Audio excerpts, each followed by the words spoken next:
Hello guys, कैसे हैं आप लोग। देखिए, आज हम लोग पढ़ेंगे क्लास 12 और क्लास 12 का इससे पहले कुछ वीडियो आप लोग देखे होंगे। अगर बात करें तो पिछले कुछ वीडियो में, जैसे सबसे फर्स्ट वाला जिसमें हम लोग मार्किंग स्कीम के बारे में बात किए थे, और इसके बाद जो सेकंड वाला आपका वीडियो मिला था तो उसमें हम लोग बात किए थे कि चार्ज क्या है और कितना टाइप का होता है चार्ज। तो बताए थे 2 टाइप का चार्ज होता है, एक जिसको बोला गया था हम लोग पॉजिटिव बोले थे, एक तीसरा नेगेटिव। तीसरा वाला जो आपका जो वीडियो है जो हम लोग सीरीज में देख रहे थे, तो तीसरे वाले वीडियो में हम लोग बात करते हैं, बहुत फेमस लॉ है और उस लॉ को हम लोग बोलते हैं कूलॉम लॉ। ठीक है, जो चौथा वीडियो आपको दिया गया है और उस चौथे वीडियो में एक कंसेप्ट दिया गया है। कंसेप्ट क्या है ना कि जो तीसरा वीडियो है उसी का इलोबरेशन है। अब आपका थर्ड वीडियो देखेगा उसमें कूलॉम लॉ के बारे में हम लोग बात करें कि व्हाट इज कूलॉम लॉ, और जो चौथा वीडियो है ना उसमें बात करें what is implication of Coulomb law, यानी कूलॉम लॉ को लेकर के जो न्यूमेरिकल्स वगैरह आते हैं तो उस न्यूमेरिकल्स को कैसे सॉल्व करेंगे, उसके लिए एक जिसको बोलते हैं ना टिपिकल क्या माइंड में कंसेप्ट होना चाहिए, तो ये सब आपको बताया है। देखिए, आपको पूरे 12 क्लास का अगर आपका सबसे फर्स्ट कोई न्यूमेरिकल जिसको बोलते हैं ना स्टार्ट होता है तो आपका स्टार्ट होता है कूलॉम लॉ से। इससे पहले फार्मूला आता है Q बराबर एन, लेकिन उस फार्मूला का बहुत ज़्यादा इम्प्लीकेशन नहीं है। जो इम्पोर्टेंट जहाँ से इम्प्लीकेशन स्टार्ट होता है, जो आपके लिए थोड़ा ढंग का चीज़ है, कूलॉम लॉ। और देखिए, आज हम लोग उसी चीज़ को और आगे बढ़ाते हैं और आज का जो टॉपिक हम लोग के लिए थोड़ा सा पढ़ने वाला है, उस टॉपिक का अगर हम लोग नाम की बात करें ना तो उसको हम लोग बोलते हैं सुपरपोजिशन प्रिंसिपल ऑफ चार्ज। देखिए, टॉपिक बहुत छोटा सा है, सुपरपोजिशन प्रिंसिपल ऑफ चार्ज, लेकिन जानते हैं इस वाला जो आपका फार्मूला है सुपरपोजिशन प्रिंसिपल ऑफ चार्ज, ये जो टॉपिक है इसका न्यूमेरिकल में भी बहुत बड़ा एस्पेक्ट है और वैसा कुछ खास एस्पेक्ट है नहीं, लेकिन समझने के हिसाब से बहुत इंपॉर्टेंट है। देखिए, सुपरपोजिशन प्रिंसिपल, इससे पहले अगर आप कहीं सुपरपोजिशन प्रिंसिपल सुने तो सुपरपोजिशन प्रिंसिपल मतलब आप लोग को याद होगा कि क्या याद है, सुपरपोजिशन प्रिंसिपल का मतलब होता है ना किसी भी चीज़ को वेक्टर वाले तरीके से जोड़ दो। ठीक है, चलिए बोर्ड पे देखिए। जैसे मान लेते हैं ना कि मेरे पास एक चार्ज है Q, मेरे पास एक चार्ज है कौन सा Q, इसके अगल बगल बहुत सारा, जैसे अभी कूलॉम लॉ में क्या सीखते हैं, Q है ना और ये मेरे पास दूसरा वाला चार्ज मान लेते हैं Q0 है। मेरे पास 2 चार्ज है, पहला वाला जिसको हम लोग Q बोले, दूसरा वाला जिसको क्या बोले Q0। तो कूलॉम लॉ बोला ना कि दोनों के बीच में कितना फोर्स लगेगा वो सारा कुछ पता है। अभी मान लेते हैं एक चार्ज है ना या बहुत सारा चार्ज, जैसे यहाँ पे Q1 है, ये वाला चार्ज आपका Q2 है, यहाँ पे जो चार्ज है वो आपका Q3 है, यहाँ पे जो चार्ज है आपका Q4 है, यहाँ पे जो चार्ज है आपका Q5 है, ऐसा बहुत सारा है। ठीक है, तो बोले ना कि इस पे नेट फोर्स का वैल्यू कितना होगा, और इस चीज को हम लोग निकालते हैं सुपरपोजिशन प्रिंसिपल ऑफ चार्ज इसकी मदद से। ठीक है, अच्छा, सुपरपोजिशन प्रिंसिपल ऑफ चार्ज क्या बोलते हैं ना कि किसी भी चार्ज पे लगने वाला फोर्स किसी अन्य चार्ज के प्रेजेंस से अनअफेक्टेड रहता है। ठीक है, और इस पे नेट फोर्स, चलिए ऐसे दिखाते हैं, पहले कुछ रफली समझते हैं फिर डेफिनेशन लिख देते हैं। जैसे मान लेते हैं ना इस पे फोर्स लग रहा है F1, ये वाला फोर्स कितना लग रहा है F2, ये वाला F3, ये वाला कितना लगा है F4, ये वाला फोर्स कितना लगा है F5, मान लेते हैं सबको ऐसे। तब बोलते हैं कि इस चार्ज पे नेट फोर्स कितना लगेगा, तो सिंपल सा बोलिएगा इस चार्ज पे नेट फोर्स सारे फोर्स के वेक्टर सम के बराबर लगेगा। The net force acting on any charge is equal to vector sum of all force acting on that particle. चलिए पहले इसका हम एक कंसेप्ट फार्मूला लिखते हैं और डिफिनेशन लिखते हैं। डिफिनेशन के बाद आपको सारा चीज बताते हैं क्या है, कैसे है और चीजों को बनाना कैसे है। देखिए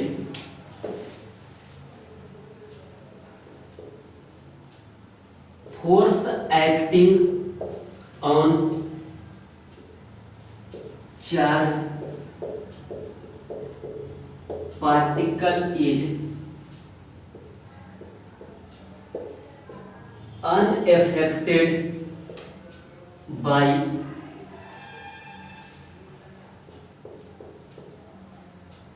presence of other charge। पहला लाइन होगा कि किसी भी ऑब्जेक्ट पे, किसी भी चार्ज पे जो फोर्स लगता है वह किसी और चार्ज के प्रेजेंस से अनअफेक्टेड रहता है, यानी कोई अगल बगल चार्ज है या नहीं है इससे उसको कोई मतलब नहीं होता है। और दूसरा वाला इसमें क्या है कि अब नेट फोर्स की बात करें तो net force acting on charge is vector sum of all force acting on that charge particle। क्या समझे कि किसी भी ऑब्जेक्ट पे जो लगने वाला नेट फोर्स है ना वह उस पे लगने वाले हर एक फोर्स के वेक्टर सम के बराबर होता है। यानी अगर सिंपल मैनर में इसको देखो तो क्या बोले, मेरे पास एक चार्ज पार्टिकल है, इसको हम लोगों ने बोला Q नॉट बोला। मेरे पास यहाँ वाला चार्ज पार्टिकल है Q1, यहाँ वाला चार्ज पार्टिकल Q2, यहाँ वाला चार्ज पार्टिकल Q3 है, ठीक है। तो ये दोनों के बीच में जो फोर्स लग रहा है उसको F1 बोले, इन दोनों वाले को F2 बोले, इन इसको वाला को हम लोग क्या बोले F3। तो बोलेगा Q नॉट पे नेट फोर्स कितना है, तो उस पे जो नेट फोर्स का वैल्यू होगा ना वो बराबर होगा F1 प्लस F2 प्लस में कौन सा F3। लेकिन ध्यान रहे इन तीनों को जोड़ना है कौन वाले तरीके से, वेक्टर वाले तरीके से। और हम लोग वेक्टर वाले तरीके से जोड़ेंगे ना तो हम लोगों का आंसर आ जाएगा। तो अगर आपसे कोई सुपरपोजिशन प्रिंसिपल पूछेगा ना, ये है आपके लिए सुपरपोजिशन प्रिंसिपल। लेकिन चलिए इसको थोड़ा सा और बड़ा करके देखते हैं, इतना सॉफ्टवेयर में तो कुछ चलता नहीं है। देखिए इसको थोड़ा सा बड़ा करते हैं, कैसे?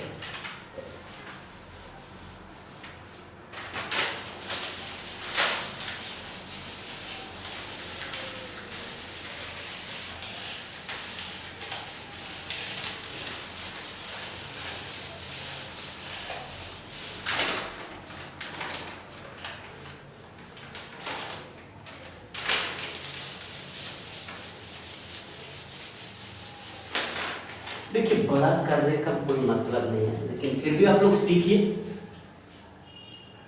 ये आपका चार्ज है Q नॉट, ठीक है, एक चार्ज है Q नॉट, और इस पे हम इस बार बहुत सारा मानेंगे। जैसे यहाँ पे चार्ज Q1 है, यहाँ पे चार्ज आपका Q2 है, यहाँ पे चार्ज आपका Q3 है, यहाँ पे चार्ज आपका Q4 है। और मान लेते हैं ना ऐसा ऐसा मेरे पास n चार्ज पार्टिकल है। कितना चार्ज पार्टिकल है n, और हमको निकालना है नेट फोर्स का वैल्यू। तो हम लोग क्या करेंगे, सबसे पहले मान लेते हैं कि इन दोनों के बीच में जो फोर्स लग रहा है उसको F1, इन दोनों के बीच में जो फोर्स लग रहा है उसको F2, इसके बीच वाले को F3, इसके बीच वाले को F4, और इसके बीच वाले को हम लोग क्या बोले हैं Fn बोले हैं, ठीक है। तो अगर नेट फोर्स की बात करें तो नेट फोर्स को हम लोग F बोल देते हैं और यहाँ पे लिख देते हैं नेट। नेट कहने का मतलब होता है टोटल, उस पे सब की वजह से रिजल्टेंट कितना है। तो अगर F नेट की बात करें तो F नेट बराबर हम लोग क्या लिख सकते हैं, तो F1 को जोड़ना है, F2 को जोड़ना है, F3 को जोड़ना है, dot dot dot dot dot dot Fn को जोड़ना है, यानी F1 F2 F3 सबको जोड़ते चले जाना है n तक। अच्छा इसी को हम लोग सिग्मा वाले टर्म में लिख सकते हैं, यानी F नेट का अगर हम लोग वैल्यू निकालेंगे तो सिग्मा के टर्म में क्या लिख सकते हैं, सिग्मा लिख सकते हैं। जोड़ना किसको है Fi को, और I आपका स्टार्ट हो रहा है कहां से 1 से, और I आपका लाई करेगा कहां तक n तक। सिंपली इस ढंग से हम लोग लिख सकते हैं F नेट इक्वल टू थोड़ा सा और आगे। इसी एफ नेट को और क्या लिख सकते हैं, एफ नेट को सिग्मा लिख सकते हैं।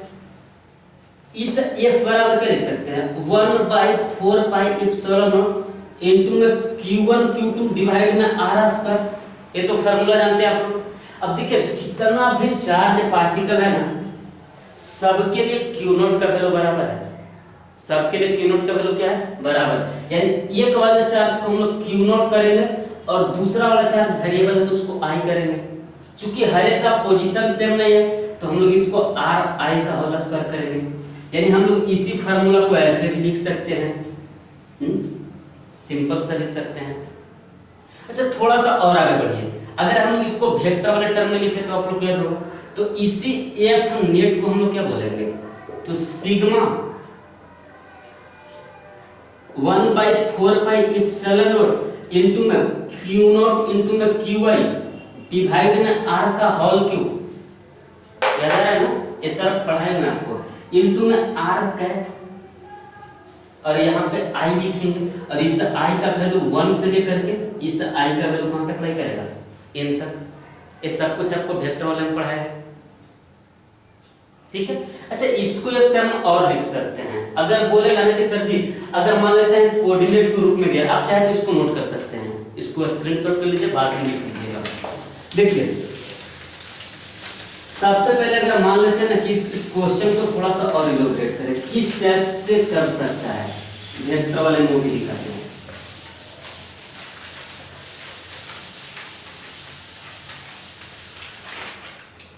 देखिए एक आपको इस टाइप से कोऑर्डिनेट खींचेगा, है ठीक है। एक आपका कोऑर्डिनेट खींचा, बोलेगा ना मेरे पास एक चार्ज पार्टिकल है, चलिए कोई एक चार्ज पार्टिकल हम लोग इसको मान लेते हैं Q नॉट है और इसके पोजीशन वेक्टर को क्या मान लेते हैं, R नॉट है। बोलेगा ना पहला चार्ज पार्टिकल यहाँ पे है Q1 पोजीशन वेक्टर R1, दूसरा charge particle Q2 position vector R2, तीसरा charge particle Q3 position vector R3। बोलेगा ना इस सिचुएशन में नेट फोर्स का वैल्यू कितना होगा, तो आप लोग कूलम लॉ को थोड़ा सा जाके देखिए, उसमें ये वाला चीज आपको बताया गया है, इसके पीछे वाला जो वीडियो है उसमें। तो हम लोग सिंपल सा अगर दो चार्ज रहता तो हम लोग क्या करते हैं, हम लोग सुपरपोजिशन प्रिंसिपल को अभी देखें कि इस एफ नेट का वैल्यू आपका किसके बराबर मिलेगा, तो F1 प्लस में F2 प्लस में F3 dot dot dot dot dot dot dot Fn, ये मिलेगा। अच्छा पहला वाला सिंपल सा बात करें तो f का वैल्यू हम लोग इस सिचुएशन में कितना लिखे, तो f का वैल्यू हम लोग लिखते थे 1/4 पाई एप्सिलॉन नॉट इनटू में Q नॉट इनटू में Q1 डिवाइड में R1 माइनस में R नॉट का होल स्क्वायर, ये हम लोग लिखे थे कूलम लॉ वाले में। अच्छा इसी चीज को अगर कोई बोलेगा वेक्टर वाले तरीके से लिखिए तो हम लोग इसको क्या बोलेंगे, Q करेंगे और यहाँ पे R1 माइनस R नॉट का कैप करते हैं, R1 माइनस R नॉट का कैप। और सिंपल सा अगर बात करें तो हम लोग इसको R वेक्टर भी बोले थे, लेकिन चूंकि जब भी मल्टीपल चार्ज देता है ना तो उस समय डायरेक्शन बहुत कम देता है आपको निकालने के लिए, तो हम लोग अगर वेक्टर रूप में लिखना पड़े तो ऐसे लिख सकते हैं, लेकिन हम लोग डायरेक्शन वाले को अभी थोड़ा सा इग्नोर करेंगे, अभी न्यूमेरिकल वाले एस्पेक्ट को देखेंगे। तो अगर हर एक के लिए लिखना पड़े तो क्या लिख सकते हैं, केवल मैग्नीट्यूड निकालना है, तो एफ नेट बराबर आपको क्या मिलेगा, तो 1/4 पाई एप्सिलॉन नॉट इनटू में Q naught Q1 R1 minus में R नॉट का होल स्क्वायर प्लस में 1/4 पाई एप्सिलॉन नॉट इनटू में Q नॉट इनटू में Q2 डिवाइड में R2 माइनस में R नॉट का whole square plus dot dot, क्योंकि Q नॉट का वैल्यू सबके लिए सेम रहेगा, 1/4 pi epsilon naught Q naught into में Q1 डिवाइड में Rn माइनस में R नॉट का होल स्क्वायर। अगर हम लोग इसी को सिंपली लिखेंगे तो क्या लिख सकते हैं कि F नेट बराबर में sigma 1/4 pi epsilon naught into में क्यू नॉट इंटू में क्यू वाई डिवाइड में आर आई माइनस में आर नॉट का होल स्क्वायर। ये आपका है सुपरपोजिशन प्रिंसिपल। अच्छा, इसी को अगर कोई बोलेगा वेक्टर वाले फॉर्म में लिखे तो एफ नॉट बराबर हम लोग क्या लिख सकते हैं, एफ नेट बराबर, तो सिग्मा फिर से लिखेंगे 1/4 पाई एप्सिलॉन नॉट लिखेंगे, क्यू नॉट इंटू में क्यू वाई लिखेंगे, आर आई माइनस में आर नॉट का होल क्यू लिखेंगे इंटू में आर आई माइनस में आर नॉट का, that is the required net force acting on that particle. ये आपका वेक्टर वाले तरीके से हो गया और ये आपका किसके वाले तरीके से हो गया, स्केलर वाले तरीके से। अच्छा, जिन लोगों को ये वीडियो में कुछ भी पता नहीं चल रहा है ना, प्लीज आप इस वीडियो को यहीं पे रोकिए और पहले कूलम्ब लॉ को देख के आइए। आप उस वीडियो को देखिए, उसके बाद ही आप इसको समझ पाइएगा। अगर आप डायरेक्ट बोलते हैं ना सर जी कुछ ऐसा कीजिए हमको डायरेक्ट समझ, डायरेक्ट का कोई रास्ता नहीं है। आपको चलना एक सीरीज में ही पड़ेगा। आपको छत पे जाना है ना, उस सीढ़ी को एकदम सीरीज में चढ़ के जाना पड़ेगा, फर्स्ट सेकंड थर्ड, ऐसा नहीं पहला वाला चढ़े उसके बाद लास्ट वाला पे जाइएगा। देखिए आगे बढ़ते हैं। अब वेक्टर वाले तरीके से जोड़ने के लिए हुआ, ठीक है, वेक्टर वाले तरीके से जोड़ने के लिए हुआ। आपको वेक्टर वाले तरीके से जोड़ने के लिए बात करें तो आपको दो तरीका बताए थे, याद होगा वेक्टर में अगर पढ़े होंगे तो।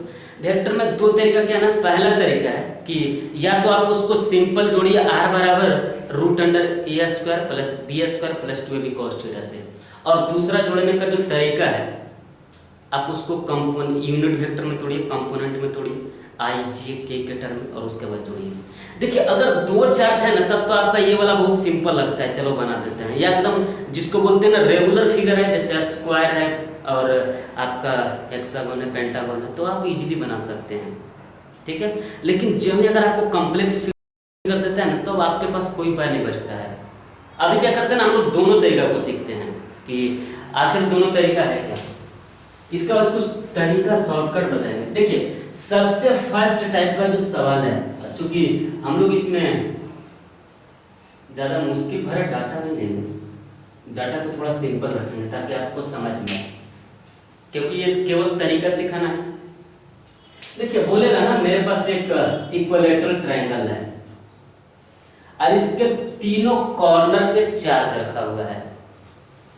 यहाँ पे जो चार्ज रखा हुआ ना, क्या डाटा दे दे या ऐसे दे दे कि Q1 Q2 Q3, क्या करें?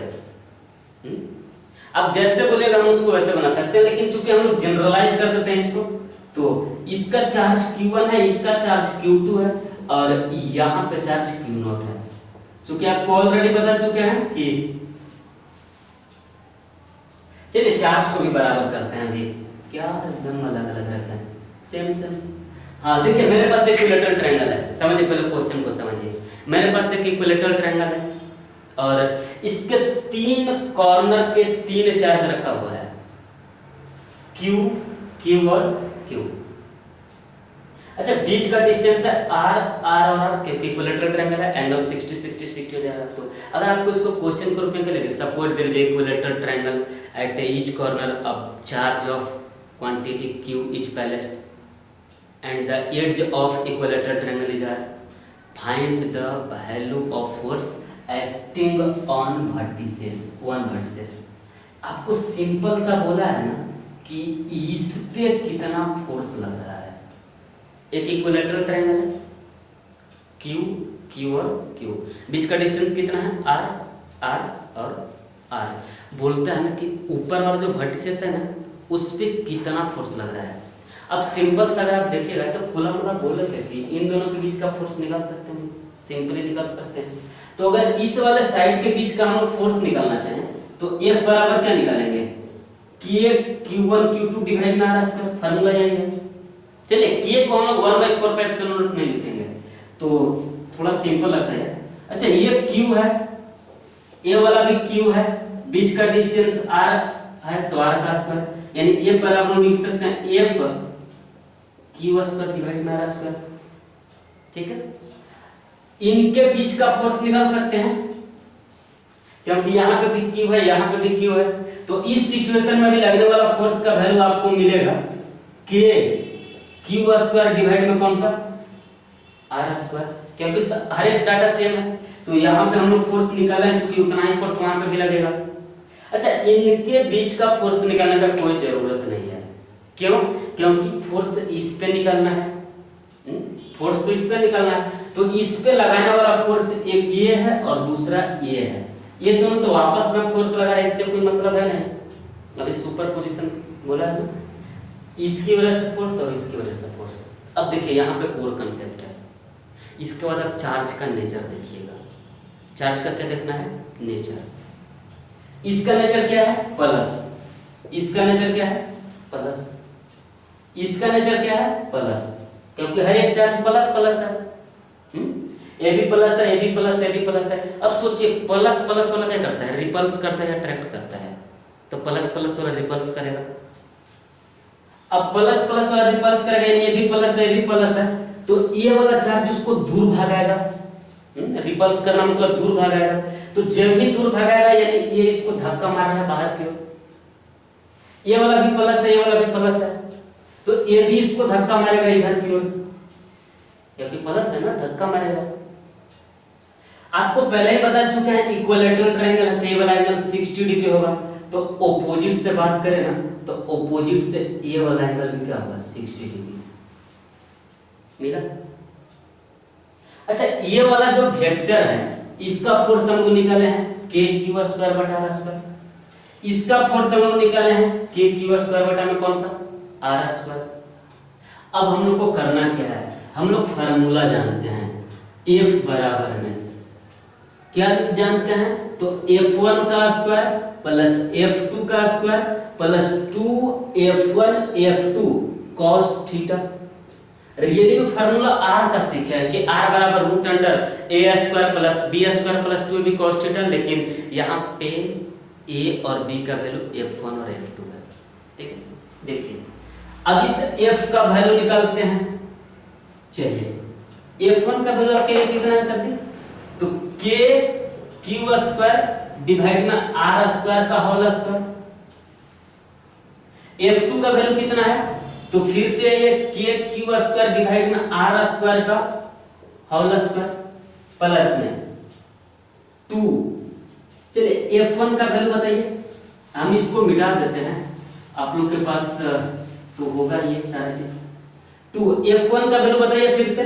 तो k⁴ डिवाइड में r², और इसका वैल्यू बताइए फिर से। तो चूंकि दोनों का वैल्यू सेम लिए थे ना, इनटू में cos, और cos कितना? 60।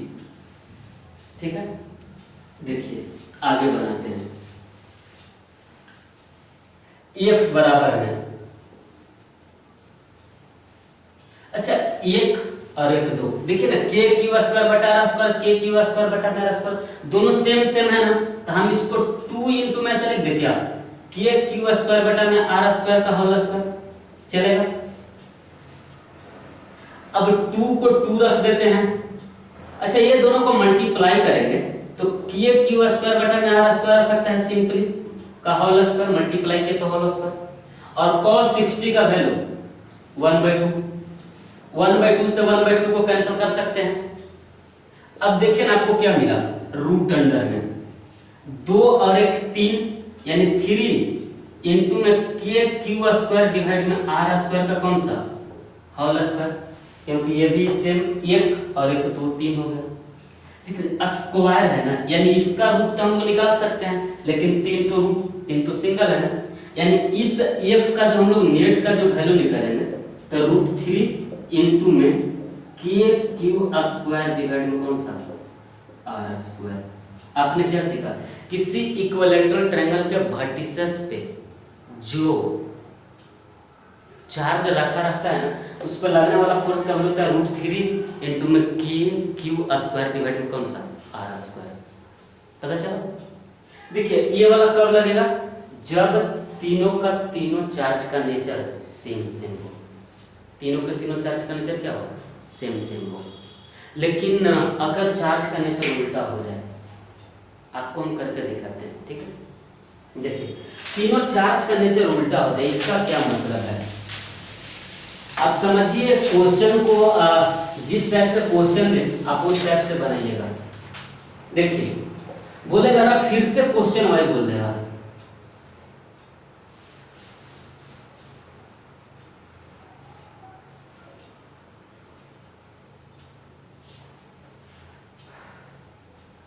क्यू क्यू, यहाँ पे भी क्यू और यहाँ पे भी आपका कितना है क्यू।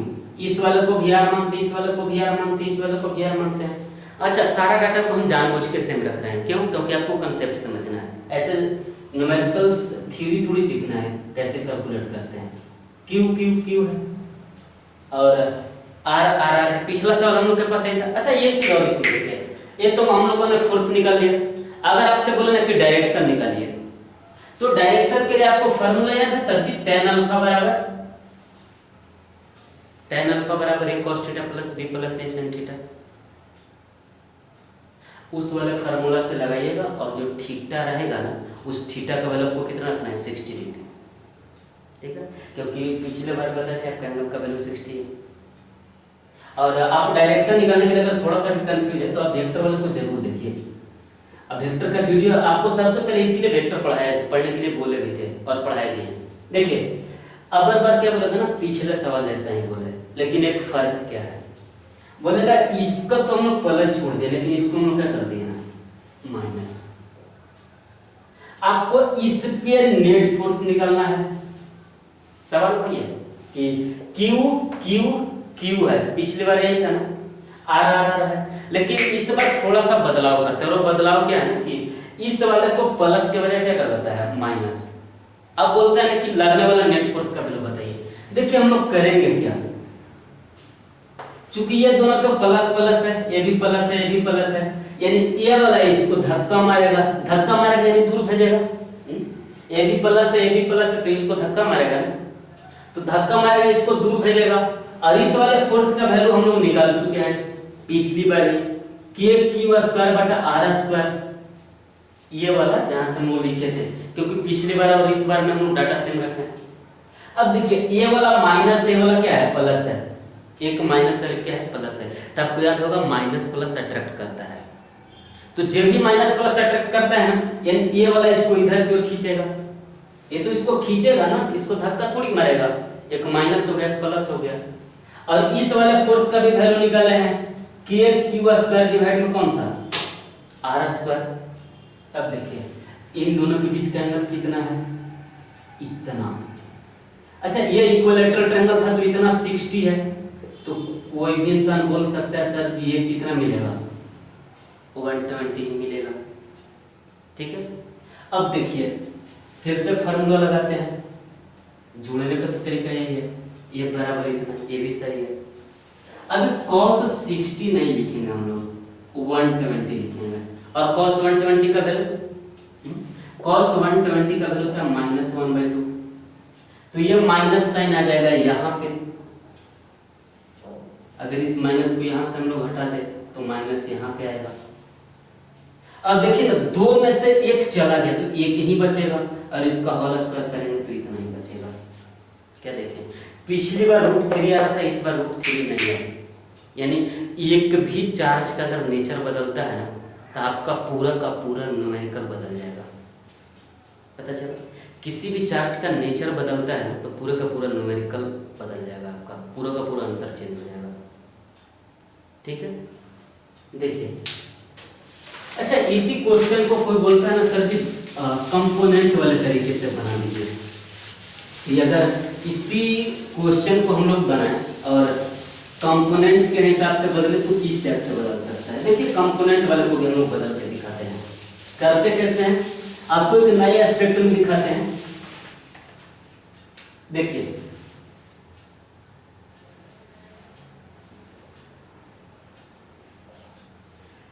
ये वाला चार्ज Q है, याद रखिएगा। ये वाला भी Q है, ये वाला भी Q है। ठीक है, चलिए आपको क्या सिखाएं, F1 और F2 का वैल्यू बराबर है KQ डिवाइड में R स्क्वायर, और सुविधा के लिए हम लोग इसको क्या मान लेते हैं? F। अभी फॉर सेफ्टी पर्पस देखिए, अब करते हैं क्या, स्टार्टिंग में सारा को प्लस प्लस लेकर सिखाते हैं। ये भी प्लस है, ये भी प्लस है, यहाँ पे याद रखिएगा प्लस है। तो आपको बताए थे ये दोनों प्लस प्लस है, तो इसको धक्का मारेगा, ए प्लस है, ए इसको धक्का मारेगा, इसका भी फोर्स एफ है और इसका भी फोर्स कितना है, एफ है, और उस एफ का वैल्यू वहां पे हम लोग निकाले हुए हैं। ठीक है, देखिए जब भी आपको कंपोनेंट तोड़ना पड़ेगा ना, तो आपको एक चीज का सबसे ज्यादा जरूरत है, और उसका जो जरूरत है उसको हम लोग बोलते हैं रेफरेंस फ्रेम का। अच्छा, जरूरी नहीं है कि रेफरेंस फ्रेम को सीधा ही खींचा जाए, लेकिन हम आपको सलाह देंगे ना हर एक बार सीधा ही खींचिएगा, कुछ सिचुएशन को छोड़ करके। कर दिया सीधा सीधा, इक्विलैटरल ट्रायंगल है, कोई झंझट तो इसमें होने वाला है नहीं। ये पूरा एंगल 60-60 था, तो कोई भी बोल सकता है सर जी ये वाला 30 हो जाएगा और ये वाला वेक्टर कितना हो जाएगा 30। अब कंपोनेंट तोड़िए इस एफ का, तो ये वाला आपको मिलेगा एफ cos 30 और इसके लिए भी कितना मिलेगा एफ cos 30, क्योंकि जिसके साथ थीटा है तो उसके साथ cos आता है। ये वाला आपका कितना मिलेगा एफ sin 30 और ये वाला भी आपका कितना मिलेगा एफ sin 30, एफ sin 30 है। अब देखें तो क्या इन दोनों का डायरेक्शन उल्टा है, इसको कुछ करने की जरूरत नहीं है, इसको हम लोग कैंसिल कर सकते हैं, उसको तो सिंपली कैंसिल कर सकते हैं, और वो जो आया ना that is the resultant force 2f cos 30। देखिए कहाँ लिखते हैं, f नेट बराबर आपको क्या मिलेगा, तो f cos 30 अब प्लस में f cos 30, क्योंकि देखिए ये साइन और ये साइन दोनों उल्टा डायरेक्शन में, तो अगर इसको हम लोग जोड़ते भी ना तो कोई फायदा होने वाला नहीं, आखिर कैंसिल ही होगा। तो जो रिजल्टेंट है उसको जोड़ते हैं, तो f cos 30 f cos 30 ऐसा जोड़ दे। चलिए f नेट बराबर में इसको हम लोग लिख सकते हैं क्या 2f cos 30 और f नेट बराबर में 2 को 2 रख दें, f का वैल्यू देखिए ना आपने बार बार निकाला है ना k क्यू स्क्वायर बटा में r स्क्वायर, और cos 30 का वैल्यू √3/2, 2 से 2 कैंसिल हो गया, यानी f बराबर में आपसे फिर से आंसर आया k क्यू स्क्वायर डिवाइड में कौन सा r स्क्वायर, पता चला k क्यू स्क्वायर बटा में कौन सा r square. Sorry for that, समझ में आया कुछ कैसे बनाते हैं क्वेश्चन को। देखिए अगला वाला बोलता है कि सर जी यहाँ तक तो ठीक है, समझ भी आ रहा है, आगे आगे भी समझ में आएगा, थोड़ा सा हिम्मत रखिए। देखिए फिर से मिटाते हैं, आप लोग एकदम नया बनाया, हर एक बार नया सिखाते हैं, ऐसा घबराना नहीं है इसमें, चैप्टर में बहुत आसान चैप्टर है, और जिनको मुश्किल लग रहा है ना थोड़ा सा वेक्टर समझ के ही आसान लगेगा। अच्छा इस बार इसको प्लस के बजाय माइनस कर देते हैं, प्लस के बजाय क्या कर देते हैं माइनस, तो ये वाला तो इसको धक्का मारेगा, इतना तो कोई भी बता सकता है, कितना से f से, ये वाला इसको खींचेगा वो भी कितना से f से, क्यों, क्योंकि ये माइनस है, यहाँ पे आपका जो चार्ज है उस चार्ज को हम लोगों ने क्या बोला प्लस बोला है। ठीक है, कंपोनेंट से बनाना है ना, आपको एक रेफरेंस फ्रेम तो खींचना ही पड़ेगा, ये वाला 30 मिलेगा और ये वाला 30 मिलेगा, क्यों, क्योंकि ये 30 ये 30 60, ये वाला 30 ये वाला 30। देखिए तो इस वाले को हम लोग क्या बोलेंगे f cos 30 और इस वाले को क्या बोलेंगे f sin 30, बोलेंगे ना। अच्छा ये वाला फोर्स है, थीटा इसके साथ जुड़ा हुआ है, यानी इसको बोलेंगे f cos 30 और इस वाले को बोलेंगे f sin 30। देखिए तो एक बार cos ऊपर क्यों है, एक बार cos नीचे क्यों है, इसको जोड़ने का कोई मतलब थोड़ी बनता है, इसको तो कैंसिल करेंगे, यानी नेट फोर्स मेरे लिए कितना हो जाएगा, तो इस f नेट का वैल्यू हम लोग लिखेंगे f sin 30 और प्लस में f sin 30, कितना f sin 30 हो गया 2, तो f नेट बराबर हम लोग क्या लिख सकते हैं 2f sin 30, ऐसा लिख सकते हैं। चलिए f नेट 2, f का वैल्यू कितना, तो k क्यू स्क्वायर डिवाइड में r स्क्वायर, और 30 का वैल्यू sin 30 1/2। देखिए तो f नेट का वैल्यू आपके लिए कितना आया, तो k क्यू स्क्वायर डिवाइड में कौन सा r स्क्वायर आ गया। देखिए जब भी इस टाइप से क्वेश्चन मिले ना, जब भी, तो हम आपको एक सलाह देंगे, और वो सलाह क्या है कि आप उसको बनाइएगा कंपोनेंट वाले से, क्योंकि कंपोनेंट वाला तरीका बहुत आसान है। और अभी जो आप लोग क्वेश्चन में हमने इसमें डाटा नहीं रखा था, जैसे कुछ वैल्यू वगैरह, लेकिन हो सकता है अगर आपको डाटा मिले तो आप उस डाटा का यूज करें, उसके बाद बनाइएगा। अभी आपको हम कुछ क्वेश्चन बना करके दिखाते हैं, बना करके तो नहीं दिखाएंगे, आपको देते हैं, आपको कुछ तरीका बताते हैं। जैसे बोलेगा ना मेरे पास एक स्क्वायर है, लग रहा है ना स्क्वायर, हाँ लग ही रहा होगा। अच्छा अभी हम सब कुछ सेम सेम लेके चलते हैं, लेकिन जरूरी नहीं ना क्वेश्चन में आपको सेम सेम दे। सारा क्यूब क्यूब का बोलेगा ना, इस पे लगने वाला नेट फोर्स बताइए, ध्यान दीजिएगा, इस पे लगने वाला नेट फोर्स बताइए। अच्छा सारा का नेचर क्या है, प्लस प्लस प्लस, वो भी प्लस है, चलिए लिख देते हैं प्लस है। एक स्क्वायर है, स्क्वायर के चारों वर्टिसेस पे चार्ज रखा हुआ है, Q Q Q and Q. तो स्क्वायर है तो सारा साइड का वैल्यू कितना हो जाएगा, ए। अच्छा ये प्लस है, ये प्लस है, ये इसको धक्का मारेगा, जा बेटा उधर चला जा। ए भी प्लस है, ए भी प्लस है, ए भी इसको धक्का मारेगा, धक्का मारेगा ना। चलिए ये वाला क्यू है, इस टाइप से चला जाएगा, लेकिन ये भी प्लस है, ये भी प्लस है, वो भी धक्का मारेगा, ये प्लस है ना, ये भी प्लस है।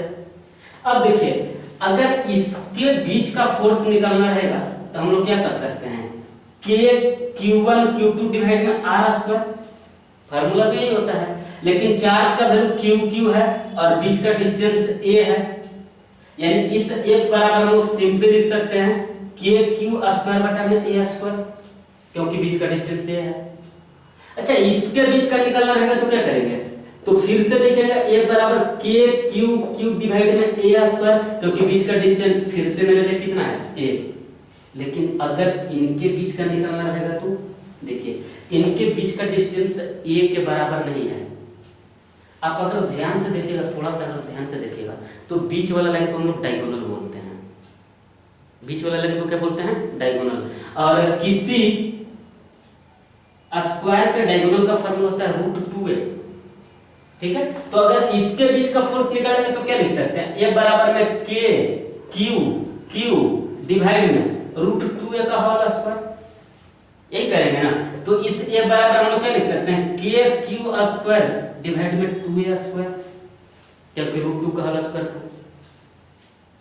अब देखिए आप कीजिएगा था, अगर आप यहां से पुराने वाले तरीके से जोड़िएगा तो इन दोनों को निकालिए, फिर उसका रिजल्टेंट निकालिए, फिर उसके साथ जोड़िए, उतना कुछ नहीं करना है। इसको x y sorry x dash y और कौन सा y डैश, पता चला। x वाले में इतना फोर्स लग रहा है, y वाले में इतना लग रहा है, लग रहा है। अच्छा इसका फोर्स का वैल्यू कितना निकाले हैं, तो इसका फोर्स का निकाले हैं k q स्क्वायर डिवाइड में 2a स्क्वायर, यही निकाला है ना। ये बीच का एंगल कितना है सर जी, 45 है, क्योंकि पूरा का पूरा 90 है।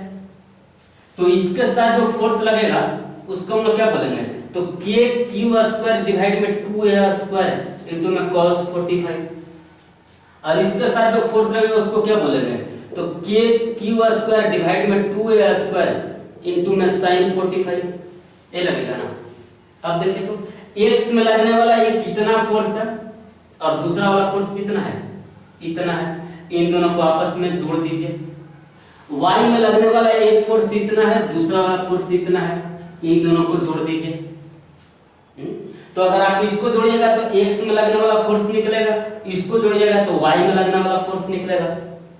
और आप सिंपल से f बराबर क्या लगा सकते हैं, सिंपल से f बराबर लगाइए fx का होल स्क्वायर प्लस में fy का होल स्क्वायर, ये आपके लिए आंसर दे देगा। और डायरेक्शन निकालने के लिए क्या कीजिएगा, तो tan अल्फा बराबर y बाई x, ये आपके लिए y हो गया, ये आपके लिए क्या हो गया, x हो गया। पता चला, इतना ही कूल कंसेप्ट होता है सुपरपोजिशन प्रिंसिपल का।